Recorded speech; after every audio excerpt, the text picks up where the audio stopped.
Hello! Hi అండి. అందరూ ఎలా ఉన్నారు? బాగున్నారా? నేను కూడా చాలా బాగున్నానండి. మీరందరూ బాగుండాలని మనస్ఫూర్తిగా కోరుకుంటున్నాను. మరి అప్పటిలాగానే మంచి యూజ్‌ఫుల్ వీడియోతోటి మీ ముందుకైతే వచ్చేసాననమాట.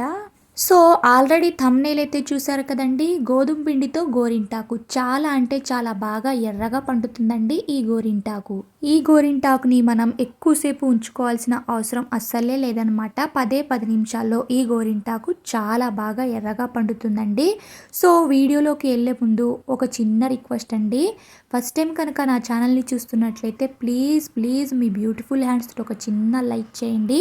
అలానే సబ్స్క్రైబ్ కూడా చేసుకోండి. ముందుగా ఒక బౌల్‌ని తీసుకున్నాం. ఆ బౌల్‌లోకి గోధుమ పిండినైతే 2 స్పూన్ల వరకు వేసుకోండి. 2 స్పూన్ల గోధుమ పిండిని వేసుకున్నాం కదండీ! అదే స్పూన్ తోటి 2 స్పూన్ల వరకు పంచదారని కూడా వేసుకుందాం. ఇక్కడ చూస్తున్నారు కదా! 1:1 రేషియోలో అయితే తీసుకోవాలన్నమాట. మీరు ఎక్కువగా గోరింటాకుని తయారు చేసుకోవాలి అనుకుంటే మీరు ఎక్కువ క్వాంటిటీలో తీసుకుంటే మీకు ఎక్కువ గోరింటాకు అనేది వస్తుంది.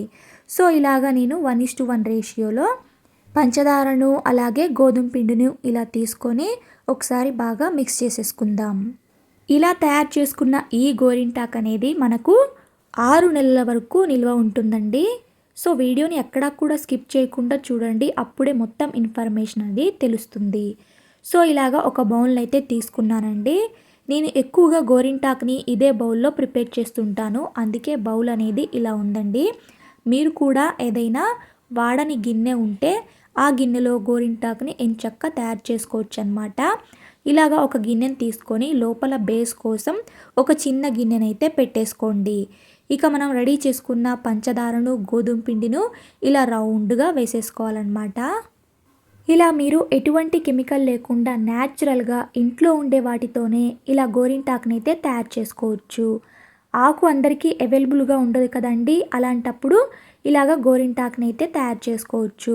అలానే మనకి కోన్స్‌తో గోరింటాకు పెట్టుకున్నప్పుడు కోన్ అనేది చాలామందికి పడదండి. ఇరిటేషన్ లాగా, ర్యాషెస్ లాగా వస్తదనమాట స్కిన్‌కి. అందుకని ఇలాగ మనం గోరింటాకుని ప్రిపేర్ చేసుకోవచ్చు. ఇప్పుడు పైన ఒక ఖాళీ గిన్నెనైతే పెట్టుకొని ఇప్పుడు స్టవ్ మీద అయితే పెట్టేసుకోవాలి ఆ బౌల్‌ని. ఇప్పుడు ఇలాగ ఒక గిన్నెలోకి వాటర్‌ని తీసుకొని ఆ బౌల్ పైన ఈ వాటర్ ఉన్న గిన్నెనైతే పైనుంచి పెట్టేసుకోవాలి. పైనుంచి పెట్టేసుకున్న తర్వాత మనం స్టవ్‌ని సిమ్ములోనే పెట్టాలి. ఒక 7-10 మినిట్స్ వరకు అలానే ఉంచితే మనకి లిక్విడ్ అనేది వస్తుంది కదా! చూడండి ఇక్కడ ఆవిరి అనేది అస్సలు బయటికి పోకుండా చూసుకోవాలి. ఎందుకంటే ఆ ఆవిరితోనే మనకి ఈ గోరింటాకు లిక్విడ్ అనేది వస్తుంది. ఇప్పుడు మీరు ఆ గిన్నెను చూసి ఏమీ టెన్షన్ పడొద్దండి. ఆ గిన్నెని ఎలా క్లీన్ చేయాలి అనేది కూడా ఈ వీడియోలో చూపించబోతున్నాను. ఎక్కడా కూడా స్కిప్ చేయకుండా అయితే చూడండి.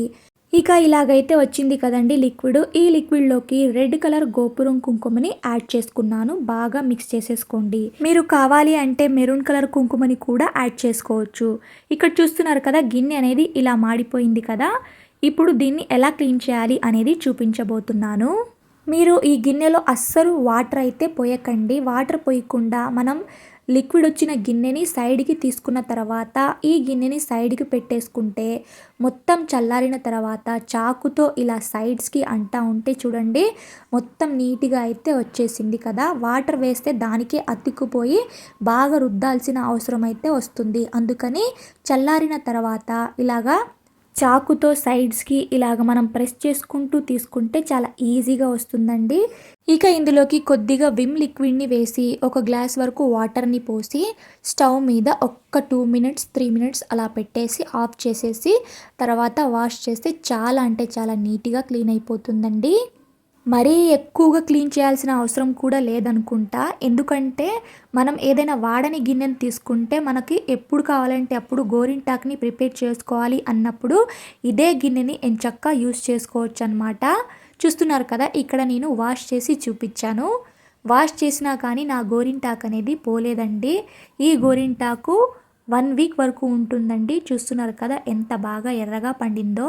గిన్నె అంతగా మాడిపోతుంది మేము క్లీన్ చేసుకోలేము అనుకున్న వాళ్ళకు కూడా ఇంకొక టిప్‌నైతే చూపించబోతున్నానండి. ఇక్కడ చూడండి 2 పేపర్‌లనైతే తీసుకోండి. ఏ పేపర్ అయినా పర్వాలేదనమాట. ఇక్కడ మనం వంటకి ఏ ఆయిల్‌నైతే యూజ్ చేస్తామో ఆ ఆయిల్‌ని ఇలాగా పేపర్స్‌కి 2 వైపులా అప్లై చేసేసుకోండి. ఇక ఇప్పుడు మనం ఏ గిన్నెలో అయితే గోరింటాకు తయారు చేసుకోవాలి అనుకుంటున్నామో ఆ గిన్నెలోకి ఈ పేపర్స్ని కరెక్ట్గా సర్ది ఇలాగైతే పెట్టుకోండి. ఇప్పుడు అందులోకి గోరింటాకు తయారు చేసుకోవటం కోసం ఇప్పుడు నేను చెప్పినట్లుగా ఇలాగ అన్నీ పెట్టేసుకొని గిన్నెల్ని సైడ్ నుంచి మనం తయారు చేసుకున్నవి పంచదార టీ పొడి అయినా ఇప్పుడు నేను చెప్పిన గోధుమ పిండి పంచదారతో అయినా ఇలాగ గోరింటాకుని ప్రిపేర్ చేసుకుంటే మనకి గిన్నె అనేది అస్సలు మాడిపోదండి. మీకు చూపిస్తానండి, ఈ వీడియోలోనే చూడండి. సో చాలామంది అడుగుతున్నారు కదండి, గిన్నె మాడిపోతుంది, మాడిపోకుండా ఏదైనా టిప్ చెప్పండి అనేసి. అందుకనే ఈ టిప్ని అయితే షేర్ చేస్తున్నానండి. సో ఈ వీడియోలో మీకు 2 టిప్ని అయితే షేర్ చేశానండి. గిన్నెని ఎలా క్లీన్ చేయాలి అనేది, ఇంకొకటి గిన్నె మాడిపోకుండా ఎలా గోరింటాకుని ప్రిపేర్ చేయాలి అనేది చూపించాను కదండి. ఇక ఎటువంటి టెన్షన్ లేకుండా ఎంచక్కా మనం ఇంట్లో ఉండే వాటితోనే ఇలా గోరింటాకునైతే తయారు చేసుకోవచ్చు. ఇక వచ్చిన ఆ లిక్విడ్లోకి నేను ఇలాగా రెడ్ కలర్ గోపురం కుంకుమని కలుపుకున్నాను కదండి. ఇక చేతిపైన మీకు నచ్చిన డిజైన్ని ఇలా పెన్తో మనం డ్రా చేసేసుకొని అందులోకి ఈ గోరింటాకుని ఫిల్ చేసేసుకోవటమే. ఈ గోరింటాకు ఎక్కువ టైం అయితే అసలు ఉంచుకోవాల్సిన అవసరం అస్సలే లేదండి. 10 నిమిషాల్లో ఈ గోరింటాకు చాలా అంటే చాలా ఎర్రగా పండుతుందండి.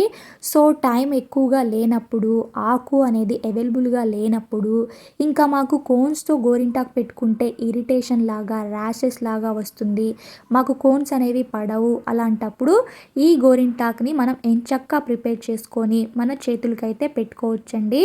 అంతేకాకుండా గోరింటాకు ఆకుతో పెట్టుకున్నప్పుడైతే ఒక 3-4 గంటలైనా పెట్టుకోవాలి కదండి మన చేతికి. అలాగే ఇంకా కోన్స్తో పెట్టినప్పుడు కూడా అంతసేపు అయితే ఉంచుకోవాలి. అంతసేపు ఉంచుకోకుండా ఇలాగా ఈజీగా 10 నిమిషాల్లో ఇలా పెట్టేసుకొని ఆ కుంకుమ అనేది ఆరిపోగానే మనం చేతినైతే వాష్ చేసుకోవచ్చండి. చాలా అంటే చాలా సింపుల్ కదండి. ఎక్కువ ఇంగ్రీడియంట్స్ ఏమి కూడా అవసరం లేదు. ఓన్లీ గోధుమ పిండి, పంచదార, కుంకుమ ఉంటే సరిపోతుందండి. ఇంకా డిఫరెంట్ మెథడ్స్లో గోరింటాకుని ఎలా తయారు చేసుకోవాలి ఈజీ వేలో అనేది నా ఛానల్లో ఉన్నాయండి వీడియోస్. ఇంట్రెస్ట్ ఉన్న వాళ్ళు ఒకసారి వెళ్ళి చూసేయండి. ఇంకా ఏంటి అంటే స్కూల్స్లో ఏదైనా ఫంక్షన్స్ ఉన్నప్పుడు, చిన్న ప్రోగ్రామ్స్ ఉన్నప్పుడు పిల్లలు స్కూల్స్లో డ్యాన్స్ వేస్తుంటారు కదండి, భరతనాట్యం. అలాంటప్పుడు వాళ్ళు చేతులకి గోరింటాకు అయితే కంపల్సరీ పెట్టుకుంటారు కదండి. అలాంటప్పుడు ఇలాగా పారాణిలాగా అప్పటికప్పుడు గోరింటాకుని తయారు చేసి వాళ్ళకి పెట్టండి. పిల్లలు చాలా అంటే చాలా హ్యాపీగా ఫీల్ అవుతారు. అలానే కోన్స్తో కానీ ఆకుతో కానీ పెట్టినప్పుడు పిల్లలు ఎక్కువసేపు అయితే ఉంచుకోరు కదండి. ఇలాగా మనం లిక్విడ్ గోరింటాకుని తయారు చేసి పెట్టుకుంటే ఎంచక్కా మనకి ఇది 6 నెలలైతే నిల్వ ఉంటుందండి. ఫ్రిడ్జ్లో స్టోర్ చేసుకొని పెట్టుకోవచ్చు అనమాట. ఇక ఎప్పుడు కావాలంటే అప్పుడు కొద్దిగా లిక్విడ్ని తీసుకొని అందులో ఇలాగ కుంకుమని కలుపుకొని మన చేతులకి ఇలాగా మీకు నచ్చిన డిజైన్స్లో గోరింటాకుని అయితే పెట్టేసుకోవచ్చు. చాలా అంటే చాలా ఎర్రగా పండుతుంది. చూస్తున్నారు కదా ఇక్కడ నా చేతులు అనేవి ఎంత ఎర్రగా అందంగా ముద్దుగా కనిపిస్తున్నాయో కదా. సో ఎటువంటి కెమికల్ లేకుండా న్యాచురల్ వేలో ఇలాగా ఇంట్లో ఉండే వాటితోనే గోరింటాకుని తయారు చేసుకొని మన చేతులకి చిటికెలో పెట్టేసుకోవచ్చండి. అంతేకాకుండా కోన్స్తో పెట్టినప్పుడు, ఆకుతో పెట్టినప్పుడు ఎలాగైతే ఎంత ఎర్రగా పండుతుందో అంతకంటే ఎక్కువగా ఎర్రగా కలర్ అయితే వస్తుందండి. నిజంగా చెప్తున్నాను, అంత బాగా వర్క్ అవుతుందండి. ఇక ఈ గోరింటాకు అనేది మన చేతుల పైన 4 to 5 డేస్ వరకు అయితే ఉంటుందండి. సో నచ్చిన వాళ్ళు తప్పకుండా ట్రై చేసేయండి. అలానే మీ బ్యూటిఫుల్ హ్యాండ్స్తో ఒక చిన్న లైక్ చేసి ఛానల్ని సబ్స్క్రైబ్ చేసుకోండి. ప్లీజ్ ఒక చిన్న లైక్ అయితే చేయండి. Thanks for watching.